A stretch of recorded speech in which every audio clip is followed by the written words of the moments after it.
सत्ता में रहते हुए अरविंद केजरीवाल और आम आदमी पार्टी ने जनता के पैसों को किसी तरह से बर्बाद किया है, ये सब जानते हैं। केजरीवाल ने पानी की तरह जनता के पैसों को बहाया है। अपने लिए शीश महल बनवा कर तो वो अपने लिए सुख सुविधा ले रहे थे। साथ ही केंद्र सरकार और एलजी के खिलाफ लड़ाई लड़ने में भी जनता के पैसों को पानी की तरह बहा रहे थे। अपने खास वकीलों को फीस देने के लिए जनता के पैसों का खूब इस्तेमाल कर रहे थे।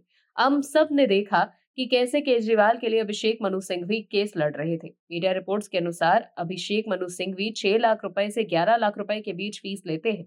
ये फीस कोर्ट में एक बार पेश होने की होती है। ऐसे में आप समझ ही सकते हैं कि केजरीवाल ने सिंघवी को कितनी फीस दी होगी। दर्शकों, दिल्ली आबकारी घोटाला मामले में दिल्ली सरकार द्वारा वकीलों पर करोड़ों रुपए खर्च किए जाने की बात सामने आई। आम आदमी पार्टी की जब सरकार थी, उस वक्त खबर आई थी कि दिल्ली सरकार इस मामले में करीब 25.25 करोड़ रुपए वकीलों को फीस देने में खर्च कर चुकी है। मीडिया रिपोर्ट्स के अनुसार 25 करोड़ रुपए में से 18 करोड़ रुपए सीनियर वकील अभिषेक मनु सिंघवी को भुगतान किए गए।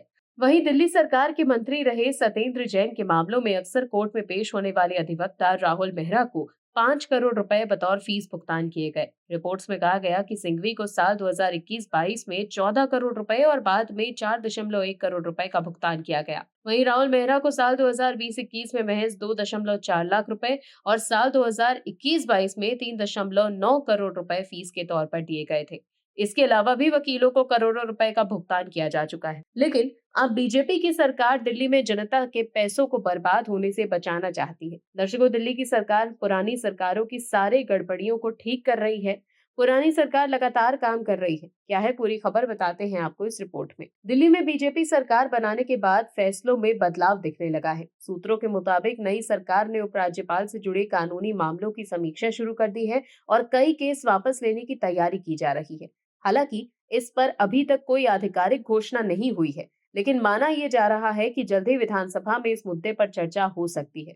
दिल्ली की पूर्व आम आदमी पार्टी सरकार और उपराज्यपाल के बीच लगातार टकराव देखने को मिल रहा था। पूर्व मुख्यमंत्री अरविंद केजरीवाल और उनकी सरकार ने कई मौकों पर एलजी के अधिकारों पर सवाल उठाए थे। खास तौर पर विभिन्न सरकारी फैसलों, फाइलों की मंजूरी, अफसरों की नियुक्ति और ट्रांसफर जैसे मामलों में दोनों के बीच विवाद खुलकर सामने आया था। इन टकरावों के चलते आम आदमी पार्टी सरकार ने कई बार कोर्ट का रुख किया था और कुछ मामलों में एलजी के खिलाफ कोर्ट को दखल देने की मांग की गई थी।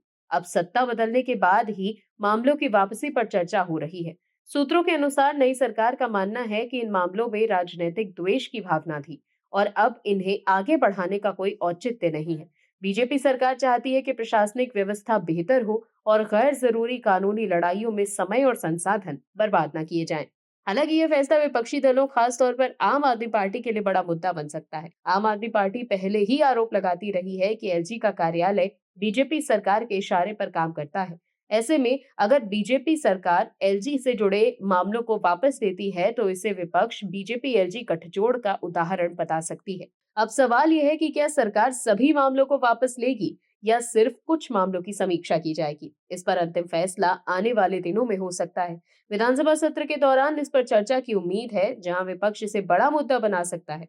देखना ये होगा कि बीजेपी सरकार इस पर क्या सफाई देती है और विपक्ष इस मुद्दे को कैसे उठाता है। जिस तरह से सत्ता में रहते हुए केजरीवाल जनता के पैसों को वकीलों पर खर्च कर रहे हैं, अब बीजेपी नहीं होने देगी। ये जनता के पैसों का इस्तेमाल बीजेपी जनता के लिए ही करेगी। Bureau report, OMH news.